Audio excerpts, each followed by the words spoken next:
appreciated. Right, now we welcome the infamous Pam Richardson, who's going to actually, you'll just stay at the table for the full three? Yeah, I'll stay at table for 3. We'll just put her on 15. And I certainly hope that you've actually looked at my photographs of Pigeon Bay. So I will start with Pigeon Bay. I decided that I would provide you with some photographs that would take your eye, and rather than writing a long submission, that you would actually just look at that and see it. So if you go to page 222, which is the final, and some closing comments that I've got there, there's some nice things in the front there of that I hope that you'll have a look at and take on board. But it's the closing comments on page 222 that I'm looking at. So one of the photographs earlier in here, we show the Pigeon Bay War Memorial. That's on page 209, where you see the War Memorial is right on the edge of the sea. So it is an issue. We need to be thinking about something about that. We put that wall in with working with Paul Devlin a number of years ago and using accredited, approved CCC operators, or whatever you call them, to do that work there. The next one is issues around the eroding sea walls. Now, I came last year with the same issue, and that's on page 211, and that is the wall this year. Last year there was not so much that had fallen down. This year's a whole lot more. So what I'm asking is that our community would like to meet with someone. We did have a phone call last year. I did have a phone call to from someone to say that they were watching the issues. But I would like to ask if we could possibly have a meeting with the community and working with staff and looking what we might do, and if there's an easy solution. The road does go along there. It goes both to the left over the Holmes Bay Port Levy Road and to the right to the wharf. So it is an issue. And then I've got a nice comment there for you, Pauline, on the bottom of there, that the staff, City Council staff, are part of our family, or we think they're part of our family, and we enjoy working with them, and that we appreciate all the ongoing management that we get in Pigeon Bay. Thank you so much for the positive comments, Pam. They're always welcome. Well, the more you give, the more you get. And if you look at what we've done in our hall over the last 12 months, you'll understand about the more you give, the more you get. So things do happen. So has anybody got any questions around the Pigeon Bay area? Oh, yes. So Sarah, and then Kelly, did you have one? Yeah. Kia ora, Pam. When you look at the broader adaptation planning that we've got, yes. Is the Pigeon Bay community really keen to get started on that process for this, rather than an ad hoc individual? I understand what you're saying, but there's probably far more deserving ones, because there's no houses impacted by this. There is a war memorial and roading structure, but there's no houses directly impacted by this, and that Akaroa might be more. I'm not sure, but we certainly could work with a team if that was what was required. I mean, the adaptation planning is on public facilities, yes, more than for the private homes. Yes. So it's on the public space. Yes. And it would be probably linked up with other communities. Yes. But you're keen for us to get on with that kind of process generally. Because the whole area around Pigeon Bay needs doing. Yeah. So, yeah. Thanks, Pam. So at high tide and with waves and stuff like that, does the water come up over the edge and yes, it does. It comes up over onto the road, leaves debris on the road. Yes, and there are some seawalls there already, but yes, it is, and it's eroding it away. How many times a year would that happen? Oh, well, every high storm there'll be stuff over the road. Okay, great. So do you want to carry on? So the next one is the Akaroa wastewater, which is causing huge angst in our community, and I've been involved with it for many, many years, right from the very start. Mm-hmm. So I have made suggestions there. That we repair what's there. We look at, I'm suggesting that we work more with the Akaroa community. We haven't done a lot of work with the Akaroa community to help them understand. And back in the time in it might have been after even 2011, when the Environment Court suggested it all go back to the drawing board again, that we also at that time talked about going back to the community and working with that community. So, but the community at the moment is faring very sore. The Robinsons Bay community, the Takamatua community, they're faring very, very sad and very hurt by the process. And of course, we all don't understand, the costs that are rising all the time. and what's happening. I'm on the devotionals end, and it seems to have gone quiet lately too. So there's obviously new information out about that. Yeah, we've had a couple of very full submissions on that. Do you want to take questions on that now? Yes. Councillor Templeton? Thank you. With the Akaroa wastewater scheme, from the information that we've been presented in other submissions, Yes. I haven't seen anything yet, apart from the lack of work on the infiltration, that is different to the information that the community were presenting with the hearings panel and the decision to go ahead with the current plans. And I haven't seen anything that's new or different that would lead to a different scheme. No, there isn't. No one's come up with that. Of course, right at the very beginning we had right out to the harbour, we had over to the other side to Wainui, we had through to the town. There were a lot of those options looked at. They were all looked at. They were all looked at early on, but they were expensive. But now they'll be more expensive.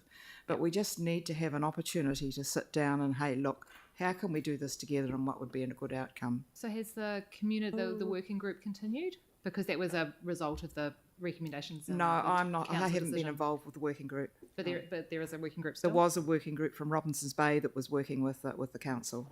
Yeah, Tyrone? Thanks, Pauline. So, Pam, thanks, Pam. Yeah, and a lot of people have already submitted on, and Yes. It's obviously front of mind for a lot of us. And are you supportive of redirecting some of the funding to deal with the I&I problem, or is Most definitely. Yeah. Most definitely. Yeah, Yeah, we Or- have to or find adding out funding. what's causing it. yeah. We probably know what's Front causing foot it. it, basically. But we all need to do something, Yeah.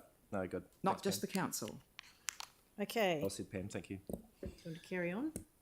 Okay, and then the last one is in regards to Takapuniki, and as I've said, I'm chair of the co-governance group and chair of the Akaroa Museum and Advisory Board. So I am passionate about Takapuniki, and I'm also passionate about the Akaroa Museum as well. And it's a wonderful opportunity for us to tell the story moving forward, as what's happened in Akaroa Harbour.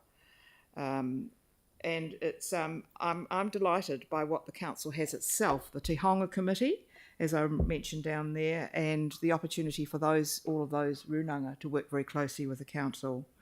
We've also got cultural advisors, and the council acknowledging Te Tiriti o Waitangi. So I'm very positive about those things, and we all need to understand them. Even if we're against them, we need to understand them and acknowledge what happened and get on with the job. And then the last bit there was about the Akaroa Museum. Well, I'm also on the advisory board for that. And just recently we have got an exhibition, which is an amazing exhibition in the Akaroa Museum. You've got plenty of time to come and see it and read that story, and see some artefacts that would have been picked up along the line, including the conservation report that was given to the council. I think it might have been 2016 or 18. It's in the museum. And it'll help you understand it. But it's there until November. So I challenge you all to go to Akaroa and see it. And it would not only strengthen the numbers through the door, but it would improve your knowledge of what really happened at Takapuniki and its amazing story. Cool, thank you. All right. Free. Yes, the museum's free. Yes. Excellent. All right. Is that it? Do you want to move on to your Federated Farmers or? Yeah, right. We better keep moving. Yes. Right, Federated Farmers. Wonder why the rate is so high compared to the other rates that are in your document advertising the long-term plan. I think the residential was 13, business was 14. And we might have been 14 something else, a bit higher. So we're the highest of it.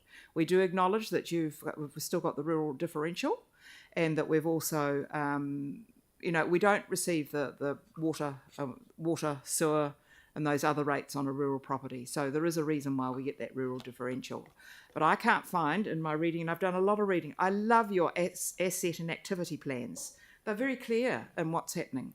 I can't always see that Banks Peninsula is mentioned, but they are quite readable and good documents, and everybody should read them.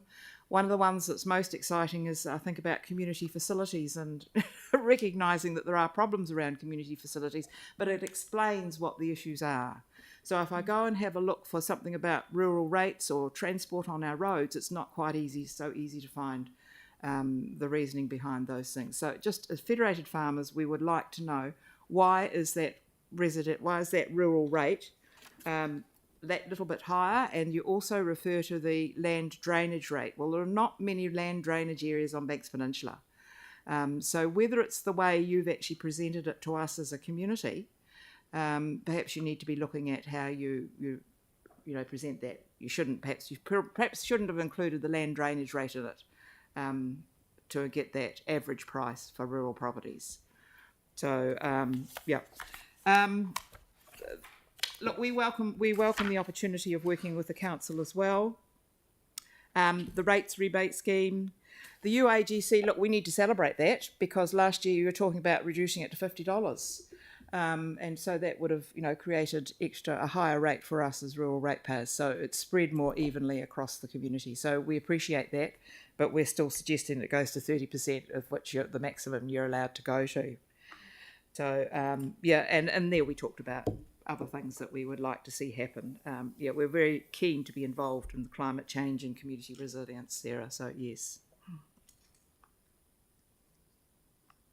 So Pam, do you support the resilience fund, climate change resilience? Yes, I think we said there, for climate with a view to create a fund if the rating impact can be minimised.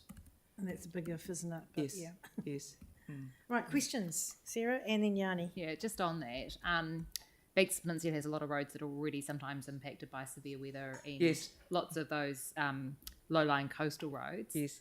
That access to the rural communities is one of the things that the Resilience Fund, one of the proposals for it to be able to help with that access in the future. So Right. yeah. We must thank the council for the work that they've done on the roads. They're superb, some of those repairs that have been done, very prompt. Gosh. We are worried about, though, the traffic management.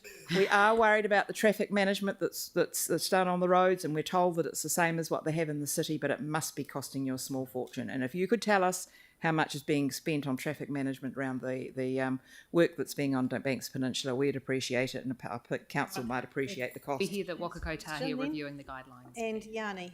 Thank you for the submission. A kind of combination of all three. But at the first one, you talked about investing and getting more. Yeah. And then you talked about, second one, you talked about Takapaniki. And then the third one, you talked about prioritising what we're spending to keep rates down. Yeah. So just wondering, when I look at Takapaniki, given the cultural significance of it, not just to Christchurch, but to Canterbury, to New Zealand, and to other, philanthropic funders, I would hope as well, like Rata. Do you think there's a case that we shouldn't be funding it all, and that we should actually be trying to get external funding towards what is one of the most significant sites in New Zealand? No, I don't think so. It's been our councils over the years that have caused the problems and that have done the damage to the site. So we have got some responsibility in the reparation of those sites. It's Anuku that's leading this project, and so it should be Anuku, and we're making sure that before we go to the outside organisations for any more funding, is that we've got all the protocols and policies in place so that Anuku is respected with the site, with being involved in it, and that can continue down the track. So it will come with time, but we need to be looking at, repairing it after the things that we've done to the site. We've heard from a number of groups that have now lost funding from Rata because it doesn't fit their criteria. This would seem to fit the criteria. No, for it doesn't Rata. fit the criteria. We've had a Rata come to see us. It's more for deprived communities. Hardly anything fits Rata's criteria. No, now. it doesn't. And It's off the radar. Yes, yes. Okay. Has you finished your presentation? Yes. Pam? Any other questions? So if we just note the coastal erosion, I want connection with staff on Pigeon Bay, and then engagement with the community on the Akaroa wastewater treatment part, even if it's just clear communication would be really helpful, and the question about the rural rate would be good. That's pretty much it. Last question from Tyrone. Last question, and Pam, do you have any further comments just around the resilience of roads and culverts and that kind of thing on There's Banks plenty Peninsula? of things, Tyrone, and in fact, I think we'll probably come and meet with you and just talk that through with We'll you. take that offline. Yes, we will. No, roads need to be looked after appropriately, and our standards do need to be improved. So, yeah, the skills of the operators need to be extended. Yeah, improved. Thank you. Yeah. Thanks so much, Pam. It's nice to see you. All right. So next up we have Surunda Tandon on the